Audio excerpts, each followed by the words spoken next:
एक शांत संडे शाम थी। अमेरिका के ओरेगन राज्य के एक छोटे से कस्बे में।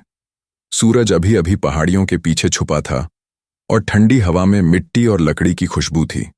32 साल की रेचल कॉलिंस ने कुछ ही हफ्ते पहले अपनी नानी के पुराने फार्म हाउस में रहना शुरू किया था। वो अकेली रहती थी, शादीशुदा नहीं थी और हाल ही में शहर की अपनी नौकरी छोड़कर एक शांत जिंदगी जीने आई थी, जहां वो एक ग्राफिक डिजाइनर के तौर पर घर से काम करती थी।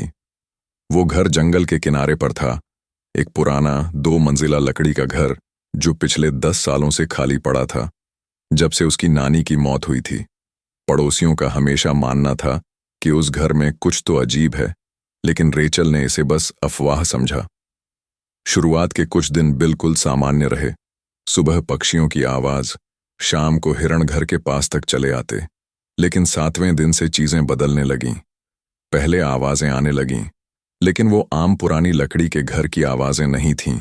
ये कुछ अलग थीं, जैसे किसी के पैर पड़ रहे हों, वो भी रेचल के ऊपर वाले कमरे में, जबकि वो नीचे हो।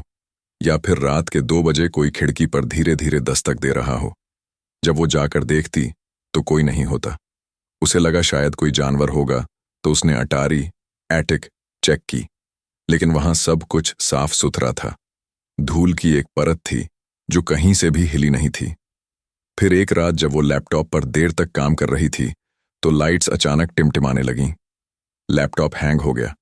स्क्रीन पर वही वॉलपेपर था जो उसने लगाया था, वो और उसकी नानी की फोटो। लेकिन अब तस्वीर में उसकी नानी की आंखें पूरी तरह से काली हो चुकी थीं। वो डर गई। उसने लैपटॉप कई बार रीस्टार्ट किया, लेकिन हर बार वही फोटो लौट आती। उसने फिर भी उसे नजरअंदाज कर दिया। लेकिन उस रात 3:11 बजे उसकी नींद खुली। लगातार तीसरी रात वही टाइम। कमरे में एक अजीब सी घुटन थी, जैसे हवा भारी हो गई हो। उसने टेबल लैंप जलाने की कोशिश की, लेकिन वो भी नहीं जला। और तभी उसे एहसास हुआ, कमरे में कोई और भी है। उसके कमरे के कोने में एक पुरानी झूला कुर्सी थी। उस पर कोई बैठा हुआ था। एक औरत, लंबे बाल, सफेद सा गाउन, और झूले की कुर्सी धीरे धीरे हिल रही थी। रेचल बिल्कुल पत्थर हो गई। उसने अपने फोन की तरफ हाथ बढ़ाया, लेकिन वो भी बंद था। औरत धीरे धीरे उठी, लेकिन उसके चलने की कोई आवाज नहीं आई। बस वो पास आ रही थी। रेचल ने आंखें बंद कीं और जब दोबारा खोलीं, वो औरत गायब थी। अगले दिन रेचल ने अटारी दोबारा चेक की, अब डर के मारे। वहां उसे एक पुराना लकड़ी का बॉक्स मिला, जो वो पहले नहीं देख पाई थी। उसके अंदर उसकी नानी के लिखे हुए बहुत से खत थे, सभी एक आदमी सैमुएल को लिखे गए थे। आखिरी खत में एक लाइन थी जो पढ़कर उसकी रूह कांप गई। अगर मेरे साथ कुछ होता है तो वो कुदरती नहीं होगा। आईने वाली औरत मुझे मारना चाहती है। रेचल हैरान रह गई। अटारी में कोई आईना नहीं था, लेकिन जैसे ही वो पलटी, एक लंबा पुराना आईना सामने दीवार से टिका हुआ था, एक पुराने कपड़े से ढका हुआ। उसने कपड़ा हटाया और वहीं रुक गई। आईने में उसका प्रतिबिंब, रिफ्लेक्शन, उसे घूर रहा था, लेकिन उसका रिफ्लेक्शन बिल्कुल नहीं हिल रहा था। रेचल ने सिर दाईं ओर घुमाया, आईना नहीं हिला। उसने एक कदम पीछे लिया। आईने वाली लड़की ने मुस्कुराते हुए सिर टेढ़ा कर लिया। रेचल चीखते हुए नीचे भागी। उसने उसी समय तय कर लिया कि अब वो इस घर में नहीं रुकेगी। अगली रात उसने घर के सारे आईने कपड़े से ढक दिए, लेकिन वो गलती से हॉलवे का आईना भूल गई।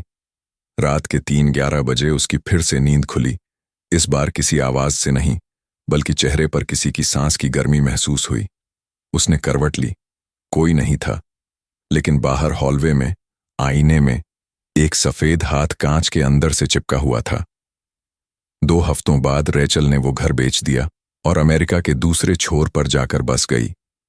उसने फिर कभी उस घर का नाम नहीं लिया, लेकिन आज भी कभी कभी जब उसके दोस्त उसकी फोटो पोस्ट करते हैं, अगर पीछे कोई आईना होता है तो उसमें कोई परछाई होती है, एक लड़की मुस्कुराती हुई, हर बार ठीक 3:11 पर।